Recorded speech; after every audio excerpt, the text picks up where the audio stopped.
வணக்கம். இந்த ஆழமான அலசலுக்கு உங்களை அன்போடு வரவேற்கிறேன்.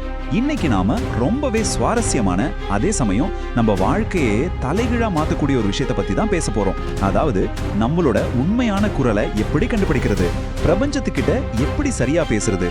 வாங்க இந்த உள்ளார்ந்த பயணத்துக்குள்ள நேரா போகலாம். நீங்க எப்பவாவது இப்படி உணர்ந்திருக்கீங்களா?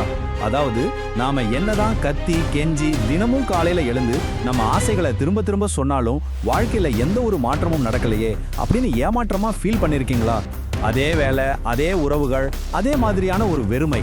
ஒருவேளை நான் கேட்கறது பத்தலையோ இல்ல இந்த பிரபஞ்சம் என்னை கைவிட்டுருச்சோ அப்படின்னு உங்களுக்குள்ள ஒரு விரக்தி வரலாம்.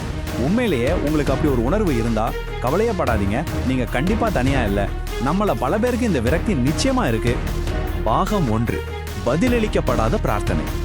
நம்ம பிரார்த்தனைகளுக்கு ஏன் பதில் வரமாட்டேங்குது அப்படிங்கிற உண்மையை நம்ம முதல்ல புரிஞ்சுக்கணும். இப்போ நாம விஷயத்துக்கு வருவோம். உண்மை என்னன்னா, பிரபஞ்சம் ஒருபோதும் உங்களை புறக்கணிக்கல. ஆனா பிரச்சனை எங்க வருதுன்னா, நீங்க நினைக்கிற மொழியில அது பேசுறது இல்ல. இதை கொஞ்சம் ஆழமா பார்ப்போம். நீங்க வார்த்தைகளால ஒன்ன கேட்பீங்க, ஆனா உங்களோட ஆற்றலால, அதாவது எனர்ஜியால வேற ஒன்ன வெளிப்படுத்துவீங்க. உங்க வாய் எனக்கு வெற்றி வேணும் அப்படின்னு சொல்லும், ஆனா உங்க ஆழ் மனசுக்குள்ள பாத்தீங்கன்னா பயம், சந்தேகம், பழைய காயங்கள்னு ஏகப்பட்ட விஷயங்கள் நிறைஞ்சிருக்கும். பிரபஞ்சம் வார்த்தைகளை படிக்கிறது இல்லைங்க, அது உங்க உணர்ச்சிகளோட அதிர்வுகளை, அதாவது வைப்ரேஷனை மட்டும்தான் கவனிக்குது. பாகம் 2, அதிர்வுகளின் மொழி. இதுதான் பிரபஞ்சத்தோட உண்மையான ரகசியம். பிரபஞ்சம் அப்படிங்கிறது வானத்துல எங்கேயோ இருக்கிற ஒரு தொலைதூர தெய்வம் கிடையாது. மாறா, நீங்க பிரபஞ்சத்தோட ஒரு நேரடி நீட்டிப்பு. இதை ரொம்ப அழகா புரிஞ்சிக்க ஒரு உதாரணம் சொல்றேன் பாருங்க. ஒரு அமைதியான ஏரியை கற்பனை செஞ்சுக்கோங்க. அதுல ஒரு கல்லை எரிஞ்சிங்கன்னா ரொம்ப தெளிவான அலைகள் உருவாகும். ஆனா ஒரே நேரத்துல 10 கற்களை வெவ்வேறு திசைகள்ல வீசினா என்ன ஆகும்? அந்த அலைகள் ஒன்னோடு ஒண்ணு மோதி ஒரு பெரிய குழப்பமே அங்க உண்டாகும் இல்லையா? உங்க மனசும் அப்படிதான். ஒரே நேரத்துல ஆயிரக்கணக்கான முரண்பட்ட எண்ணங்களையும் பயங்களையும் ஆசைகளையும் அந்த பிரபஞ்சம் அப்படிங்கிற ஏரிக்குள்ள வீசினா அது முழுமையான ஒரு குழப்பத்தை மட்டும்தான் உருவாக்கும். இதைத்தான் பழங்கால ஞானமும் ரொம்ப தெளிவா உறுதிப்படுத்துது.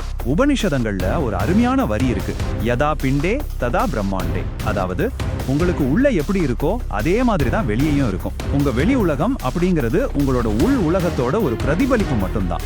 உங்களுக்குள்ள குழப்பம் இருந்தா வெளியேயும் குழப்பம் தான் இருக்கும். ஆனா உங்களுக்குள்ள தெளிவும் அமைதியும் இருந்தா பிரபஞ்சமும் நிச்சயமா அதே மொழியில உங்களுக்கு பதில் அளிக்கும்.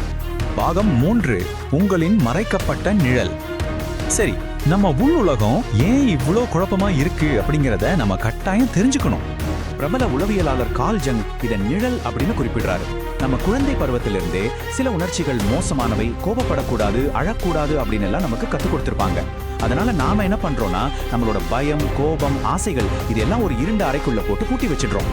நம்ம நனவு மனம் வெற்றிக்காக இயங்கும் போது நம்மளால அடக்கி வைக்கப்பட்ட இந்த நிழல், நீ இதுக்கு தகுதியானவன் இல்லை அப்படின்னு ரகசியமா நம்ம காதுல கிசுகிசுக்கும். இதுதான் நிதர்சனமான உண்மை.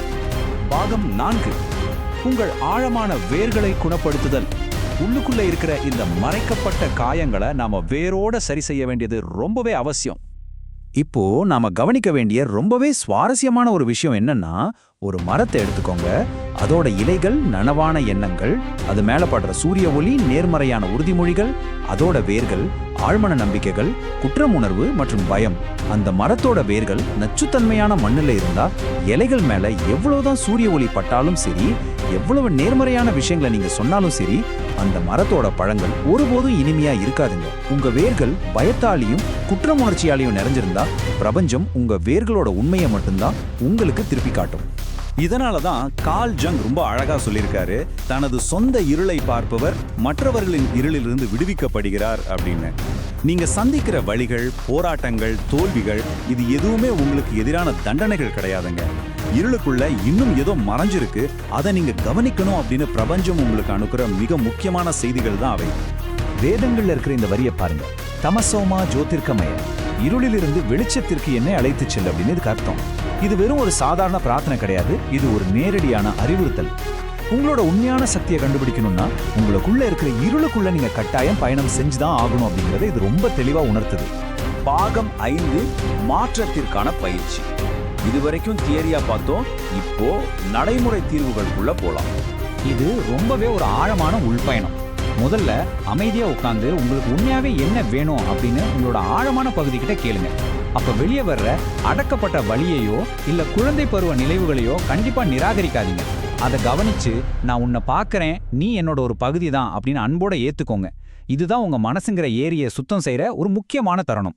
இறுதியா எனக்கு வெற்றி வேணும் அப்படின்னு கெஞ்சுறதை விட்டுட்டு நான் தான் வெற்றியின் மூலம் அப்படின்னு ஆணித்தரமா அறிவிக்கிற நிலைக்கு மாறுங்க. இப்போ இது எப்படி அடுத்த கட்டத்துக்கு போகுதுன்னு பார்ப்போம்.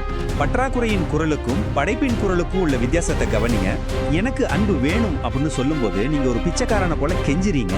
ஆனா நான் தான் என் வெற்றியின் மூலம் அப்படின்னு நீங்க அறிவிக்கும் போது நீங்க ஒரு படைப்பாளரோட அதிர்வெண்ணுக்கு, அதாவது ஒரு கிரியேட்டரோட ஃப்ரீக்வன்சிக்கு மாறுறீங்க. நீங்க பிரபஞ்சத்துக்கிட்ட கெஞ்சுற ஒரு உடைந்த நபர் கிடையாது, நீங்களே அந்த பிரபஞ்சத்தோட ஒரு பகுதி தான்.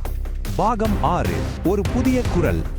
இந்த புதிய அதிர்வெண்ணை எப்படி தொடர்ந்து சீரா ஸ்ட்ராங்கா வச்சுக்கிறது அப்படிங்கறத பார்ப்போம்.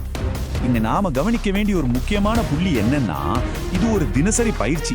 எனக்கு எப்பவுமே துரதிர்ஷ்டம் தான் அப்படிங்கிற மாதிரி ஒரு எதிர்மறை எண்ணம் வரும்போது அதை உடனே பிடிச்சி நான் என்னோட புதிய கதையை எழுதுறேன், நான் ஒவ்வொரு நாளும் குணமடைஞ்சிட்டு இருக்கேன் அப்படின்னு முழு அதிகாரத்தோட மாற்றி எழுதுங்க. உங்க ஆழ் மனசு அதை முழுமையா நம்புற வரைக்கும் தினமுமே உங்களை நீங்களே கவனிச்சு இந்த நெகட்டிவ் பேச்சை மாத்துறது ரொம்ப ரொம்ப அவசியம். அது மட்டும் இல்லாம இந்த பயணத்துல ரொம்பவே சக்தி வாய்ந்த ஒரு ஆயுதம் இருக்கு. அதுதான் நன்றி உணர்வு. பிரபஞ்சத்துக்கிட்ட எந்த புகாரும் சொல்லாம, எந்த கோரிக்கையும் வைக்காம ஒவ்வொரு நாளும் காலையில எழுந்து மனசார நன்றி சொல்லுங்க. ஏன்னா நன்றி உணர்வோட ஆற்றல் மிக உயர்ந்த அதிர்வெண் கொண்டது. நீங்க பிரபஞ்சத்துக்கு நன்றி சொல்லும்போது அது அளப்பரிய மகிழ்ச்சியையும் நிறைவையும் உங்களுக்கு அள்ளி கொடுக்கும். இறுதியா நான் உங்ககிட்ட கேட்க நினைக்கிறது இதுதான். இன்னைக்கு எந்த மறைக்கப்பட்ட பயத்தை நீங்க எதிர்கொள்ள போறீங்க? உங்களுக்குள்ள ஆழமா புதைஞ்சிருக்கிற உங்களை ரொம்பவே பயமுறுத்துற அந்த உணர்வு எது? தயங்காம அதை கீழே கமெண்ட்ஸ்ல எழுதுங்க. ஏன்னா உங்க பயத்தை நீங்க வார்த்தைகள்ல எழுதும்போது அதோட சக்தி அப்படியே பாதியா குறைஞ்சிடும். உங்களோட அந்த பதிவு இதை பார்த்துக்கிட்டு இருக்கிற இன்னொருத்தருக்கும் ஒரு பெரிய தைரியத்தை கொடுக்கும். நீங்க நிச்சயமா தனியா இல்ல, இந்த பிரபஞ்சம் உங்களை எப்போதுமே கேட்டுக்கிட்டு தான் இருக்கு. இப்போ சரியான மொழியை பேச வேண்டியது உங்களோட முறை.